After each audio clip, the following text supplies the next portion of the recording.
All right, there's just a couple things I want to quickly go over before we get to this segment from Tucker. Now, last week I uploaded a video where he was talking about the Great Replacement. And like I said, I was really happy to see this topic being talked about in the mainstream. I only had one complaint, and that's that he was laying all the blame at the feet of Joe Biden. Now, the problem with that is if we think this is a Democrat and Republican thing, then we think the solution is we got to vote in the Republicans. But the truth is, this agenda has been being pushed forward regardless of who's in office, because it's not the Democrats or the Republicans that are behind it. It's the globalists running these NGOs that are behind it. And that's why I was glad to see this segment that I'm uploading today, because he calls out one of these globalists behind one of these NGOs, George Soros. And he also names Republicans that are working along with the same agenda that George Soros is pushing forward.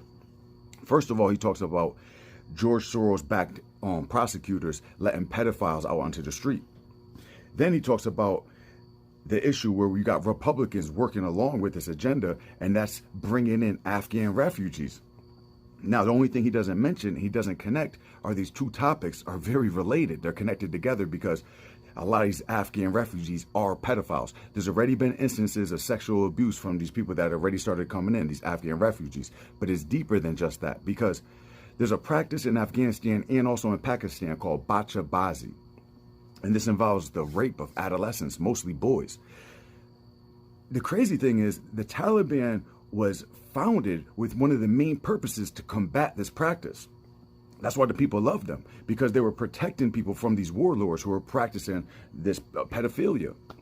That's why, see, the thing is, it only took the Taliban a matter of hours to take back the government, because that was their government. And the crazy part is when we chased them out in 2001, we started working with these same warlords that were practicing bacha-bazi.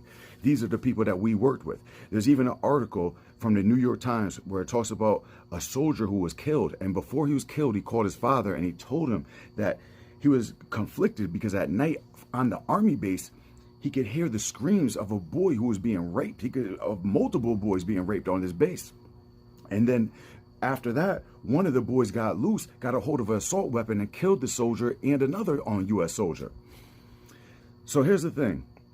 When you hear them saying on the news, we got to help the people who are helping us, we got to help the people who are working with us over there, the people who were working with us were these warlords who practiced this pedophilia. And now we're bringing them into our streets. So that's just the one thing I wanted to mention that we need to keep in mind when we listen to this segment. Steve Toscano became the county attorney, the prosecutor in Fairfax, Virginia last year. He didn't get there by accident. George Soros, the left-wing billionaire from Hungary, sent the Toscano campaign more than $600,000. That's a lot of money for a local prosecutor's race. That's because sometime in the last few years, George Soros realized that instead of trying to change the law, you can simply install prosecutors who will ignore the law. If you want to completely reorder America and wreck it, and he does, that works. And Steve Toscano has been a faithful disciple of George Soros. This year, his office has sought minimal prison time for several child sex abusers. Just last month, for example, a county judge told a sobbing young girl that Toscano's officer had failed her. How did he fail her? Well, he refused to impose a life sentence on the man convicted of molesting her on a weekly basis between the ages of 5 and 10. Instead, the man got just 17 years in prison. And of course, he won't serve all of that. This show can now reveal exclusive details about a very similar case. The information was shared with us by Dump Toscano. That's a group trying to recall the prosecutor. We're fervently hoping they succeed. Here it is. Between 2017 and 2020, Carlos Humberto Sanchez Hernandez, an illegal immigrant from El Salvador, repeatedly raped his stepdaughter. We're not guessing about this. Hernandez admitted it. He pled guilty. Then Toscano's office struck a deal with the illegal alien for 12 years in prison. That means he'll be eligible for parole in 7 years and could be out of prison at the age of 46 for raping his stepdaughter for 5 years. You should know that in the state of Virginia, the sentencing guidelines called for life in prison. So today, as we were reporting out this story, news broke of yet another accused child abuser that Toscano's office tried to help. According to the Washington Post, a Fairfax County judge took the, quote, rare step of rejecting a proposed plea deal between prosecutors and a man accused of repeatedly sexually assaulting a girl, saying the agreed-upon 3-year sentence did not, quote, remotely reflect the magnitude of the defendant's misconduct, end quote. George Soros did that, not just in Fairfax, Virginia, but around the country. Why would you do that to a country? Well, if you hated the country and wanted to destroy it, that's exactly what you do. You won't be surprised to learn, and this is directly related, that George Soros is also, through his Open Society Foundation, funding an organization resettling Afghans in, quote, communities across America without the consent of the people who live there. Doesn't matter what you want. You're just a citizen. Shut up. George Soros is richer than you. He decides what you get. What's interesting, however, and maybe not totally surprising, but you should know about it, is that key members of the Republican establishment are helping George Soros do this.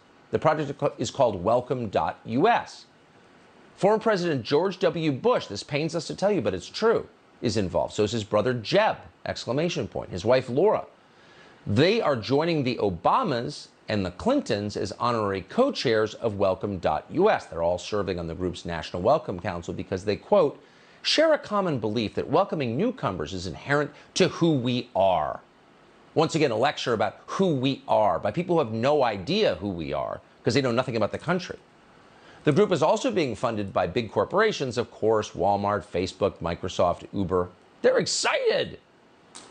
What's interesting, though, is that welcoming newcomers will not include settling any of them in Martha's Vineyard, with the richer parts of Dallas, Chappaqua, in any of the neighborhoods where the people funding this actually live, because that's not who they are. None of them will be settled in those neighborhoods, ever. They will be settled in yours. So we learned a lot about George Soros when we went to Hungary. That's coming up in an episode of Tucker Carlson Originals later this year on Fox Nation, which is good.